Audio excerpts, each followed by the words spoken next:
शरण कर रहे सभी जिज्ञासुओं एवं मुमुक्षुओं, जीवन में कई ऐसी बातें हैं जिसे समझने का प्रयास करना चाहिए। हमारे देश में भारतीय परंपरा में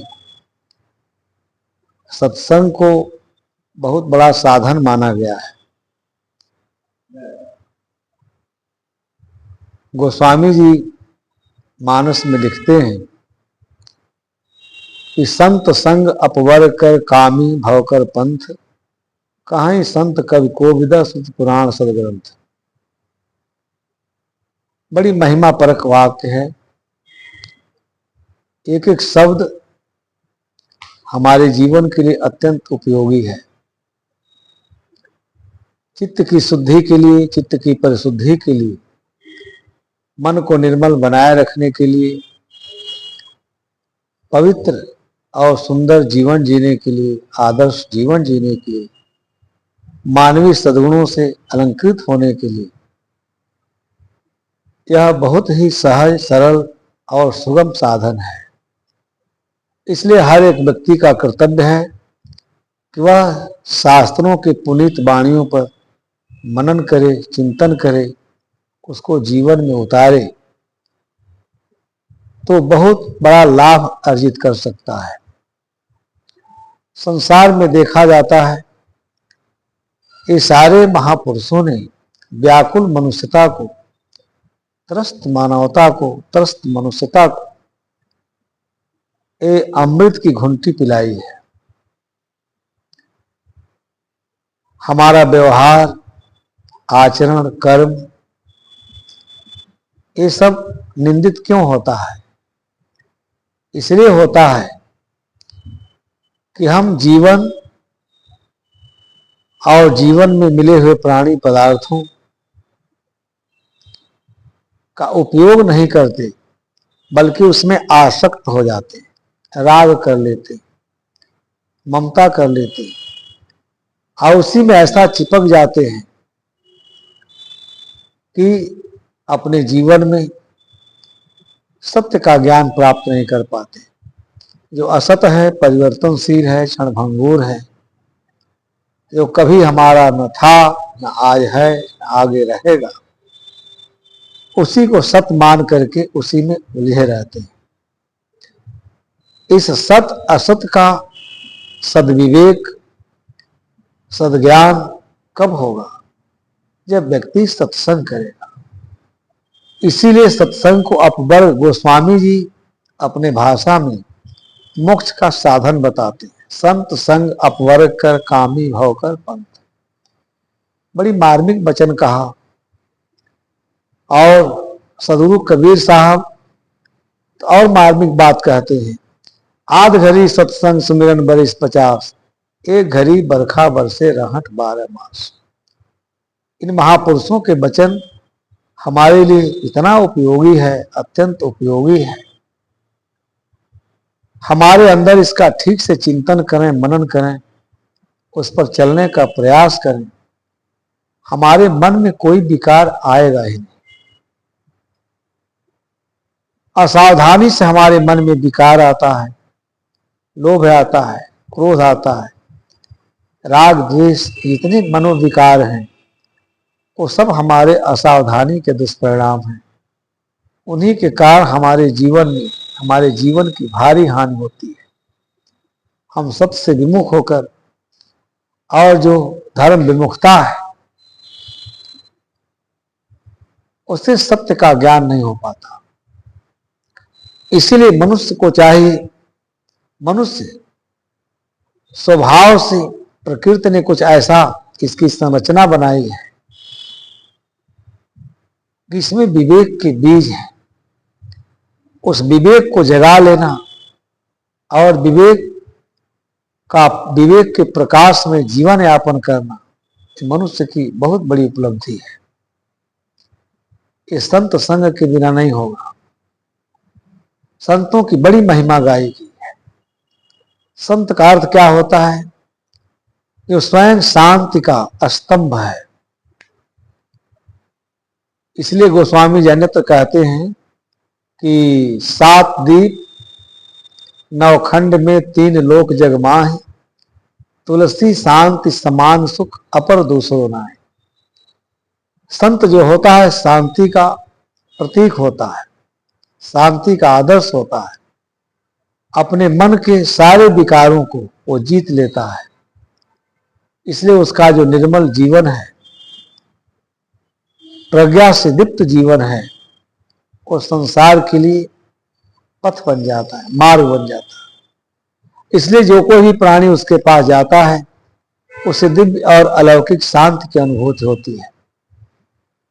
और संत को भी हमेशा सोचना चाहिए कि संत वेश धारण किए हैं, संत का जीवन यापन करने का संकल्प लिए हैं, तो हमारा जीवन बिल्कुल निर्विकारी हो, निर्विषयी हो, निष्काम भाव, और ये आत्मबोध के बिना, आत्मज्ञान के बिना असंभव है।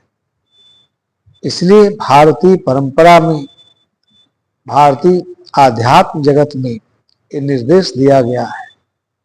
उपनिषद के ऋषि भी कहते हैं, उत्तिष्ठत जागृत प्राप्त बरा निबोधत सरस्य धारा निस्तादवृत्या दुर्गम पतस्तस कवियो वदंती।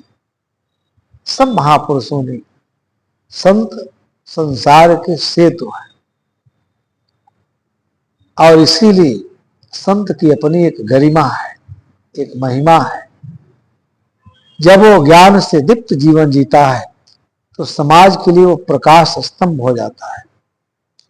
जो कोई भी उसके पास जाता है उसे सद्प्रेरणा मिलता है, वो खुद निर्विकारी जीवन जीने के लिए, सुंदर और निर्विकारी निर्मल पवित्र जीवन जीने के लिए वहां से वो प्रेरणा मिलता है।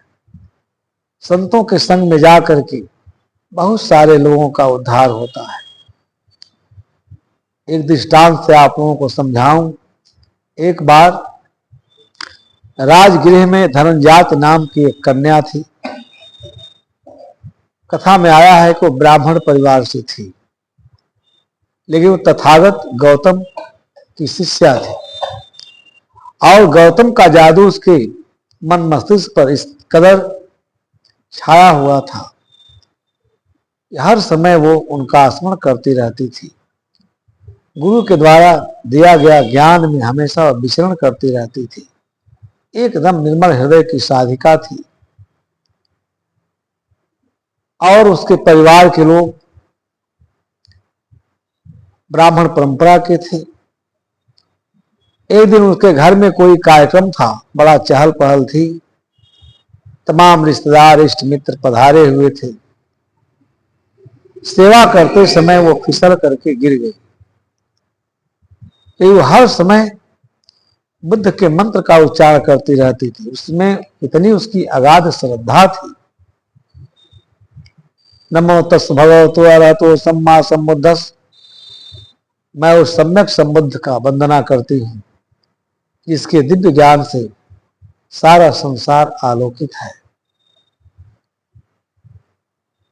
उसके परिवार के लोगों को बात रास नहीं आई कि हमेशा इस मुंडन सन्यासी की बात करती रहती है, या इतना चहल पहल है, सब लोग भाव विभोर हैं, गिर गई फिर भी उसी को याद करती है।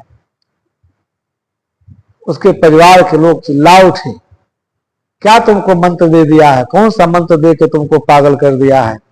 आज हम उससे सत्संग करेंगे, शास्त्रार्थ करेंगे, उसको हराएंगे, क्योंकि जो कोई भी उसके संपर्क में जाता है, क्या पता ऐसा उसका जादू का असर कर जाता है, सब उसी में रमने लगते हैं, सब कुछ भूल जाते हैं। आज हम उससे शास्त्रार्थ करेंगे। बहुत कस के डांटने लगा।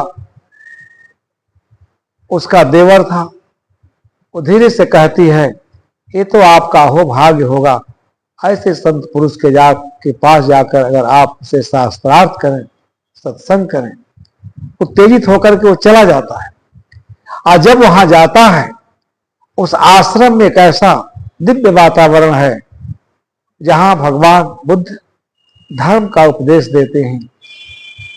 अनेक जिज्ञास वहां बैठे हुए हैं, क्रोध की अग्नि में जलता हुआ जा रहा है कि आज मैं इनको शास्त्रार्थ करके पराजित करूंगा। ये जो मुंडा है सन्यासी, सारे संसार को विपथगामी बना रहा है, सबको अपना मंत्र उपदेश देकर सबको अपने धर्म में दीक्षित कर रहा है। आज मैं इसको पराजित करूंगा, इस शास्त्र नहीं जानता, शास्त्रार्थ में हराऊंगा। अहंकार में हो जाता है, जैसे वहां जाता है उसके अंदर बड़ी बड़ी लपटें उठ रही हैं कि आज मैं बुद्ध को हराऊंगा शास्त्रार्थ। संत का जीवन, सत्य का संत का चरित्र में इतना आकर्षण होता है कि कोई भी जा करके वहां विमुग्ध हुए बिना नहीं रह सकता। जाता है शास्त्रार्थ करने, क्रोध की अग्नि में जल रहा है। जब वहां जाता है, बुद्ध संदेश सुना रहे हैं, इतना मधुर और करुणा सिक्त वाणी में अपनी बात कह रहे हैं कि लोग सब एकदम चित्त स्थिर करके सब लोग सुन रहे हैं। एक एक शब्द उनके अमृत के समान लोगों के हृदय में प्रवेश कर रहा है। जैसे वहां जाता है, उस दिव्य वातावरण, उस शांत वातावरण को देख करके उसके हृदय में जो क्रोध की अग्नि जल रही थी, लपटें उठ रही थी, धीरे धीरे सब शांत हो जाती है। मन उसका उनके संदेशों से, अमृतमय संदेशों से, निर्विकार भाव से ऐसा अमृतमय संदेश सुना रहे हैं, सब सुन रहे हैं। देख करके इसके मन में उनके प्रति श्रद्धा का सैलाब उमड़ पड़ता है और अपने गहन पश्चाताप करने लगता है। कैसे दिव्य महापुरुष, जिसके पास बैठ करके अगर हमारे जैसे लोग बैठते तो आज ये अहंकार, दम्भ, ये क्रोध की अग्नि से मैं जलता नहीं। बुद्ध के उपदेश जैसे लगा शीतल जल के समान उसके हृदय को टच कर गए और बैठ करके एक तरफ ग्लानि से भर करके और उनके प्रति कृतज्ञता ज्ञापित करते हुए धर्म श्रवण करने लगा। फिर क्रोध में उसका पति आता है, जैसे लगता है कि उनके ऊपर आग का अंगारा फेंक देगा। कहता है क्या पता कौन जादू जानता है, जो भी जाता है सब उसी का हो जाता है। आज मैं उसको दंडित करूंगा, आज मैं उसको शास्त्रार्थ में हराऊंगा, देखते हैं वो क्या जानता है। ऐसे करते हुए बड़बड़ाते हुए वो भी जाता है और जैसे जाता है, जैसे लगता है कि बिल्कुल आग का अंगारा, आग का गोला फेंक देगा। और जैसे वहां जाता है, अपने भाई और सबकी दशा को देख करके उनके मुख से जो धीर गंभीर वाणी निकल रही है वह भी उसके अंतस्थल को छू जाते हैं, वह भी बैठ जाता है। इस प्रकार धीरे धीरे कई लोग गए और सब लोग जा करके जब उनके वाणी को, दिव्य वाणी को, दिव्य संदेश को सुनते हैं, यह तो ऐसा इतनी ऊंचाई का ज्ञान दे रहा है, इस ज्ञान को सुन करके अंदर कोई मल विक्षेप, कोई मल रह ही नहीं सकता। श्रवण मात्र से आदमी का जीवन चित्त अहंकार से शून्य हो जाएगा। उसके अंदर जो भी विकार हैं, राग, द्वेष, ईर्ष्या, मल, छल, कपट, प्रपंच, इतना सुंदर उपदेश दे रहे थे, सुन करके सब के सब विमुग्ध हो गए, सब बैठ गए और सब लोगों ने उनका प्रवचन के बाद उनकी प्रदक्षिणा की, अभिवादन किया और क्षमा मांगा, अपने गांव में ले गए। अब बुद्ध के संदेश को सुन करके सब अमृत लाभ के अधिकारी बने। बंधुओं, इसलिए सबको विचार करना चाहिए, इन महापुरुषों ने हमें ऐसा क्यों कहा कि संत संग अपवर्ग कर। गोस्वामी जी बहुत ही मर्म स्पर्शी बात यहाँ कहते हैं। व्यक्ति कोई हो, कितना पापी हो, नीच हो, अधम हो, केवल संत के पास हो, बैठने लगे, संत की सुगंध उसमें प्रवेश करने लगती है और वो उसका अंतस्थल फूल के तरह से खिल जाता है, स्वयं को जानने समझने में समर्थ हो जाता है। ये बहुत बड़ा विषय है, व्यापक विषय है, जितना बोलूंगा उतना कम लगेगा। संत के पास बैठने से ही संसार में ऐसे अनेक उदाहरण हैं, बड़े बड़े कामी, विषयी, नीच, अधम, व्यभिचारी, पापी, मलेच्छ, शूद्र, ये सब बड़ी ऊंचाई को प्राप्त किए हैं। ऐसे उदाहरणों से सारे धर्मशास्त्र, इतिहास भरे पड़े हैं, पढ़ना चाहिए। इसलिए संत को मोक्ष का मार्ग कहा गया है। संत के सानिध्य में बैठकर उसके ज्ञान को सुनकर, इसलिए गोस्वामी जी कहते हैं संत संग अपवर कर अनिमोक्ष। संत के संग बैठने मात्र से, उसके पावन सानिध्य का लाभ लेने मात्र से ही हृदय इतना पवित्र हो जाता है, मस्तिष्क इतना पवित्र हो जाता है कि आदमी सुंदर और गौरवान्वित आचरण करने लगता है, अपने जीवन को दिव्य बना लेता है और इसी जीवन में, इसी जन्म में मोक्ष का निष्पाप और निष्कलंक जीवन जीकर मोक्ष का अधिकारी बनता है। कामी भाव कर पंथ, और जो कामी है, कामनाओं में डूबे हुए हैं, संसार के प्राणी पदार्थों वस्तुओं की चाहना कामना में जल रहे हैं, उनके पीछे जाएंगे, उनसे अगर आप, उनके साथ अगर आप जीवन जिएंगे तो ये आपकी भाव का मार्ग बहुत लंबा होगा। ये बहुत मार्मिक उनका दोहा है। इसलिए कामी भाव कर पंथ, कहीं संत कब को विदर्शुत पुनः सृजन, ऐसा संतों का मत है, कवियों का मत है, विद्वानों का मत है। यह विचारणीय विषय है। जितना आदमी कामनाओं में डूबता है उतना ही वो शोकित होता है, क्लांत होता है, दुखी होता है, और संत संग में जानता है तो सुसभ्य सुसंस्कृत और मानवीय सद्गुणों से शोभायमान हो जाता है। उसका जीवन पवित्र जीवन जीने लगता है और शांति रूपी जो धन है सहज ही उसे प्राप्त हो जाता है।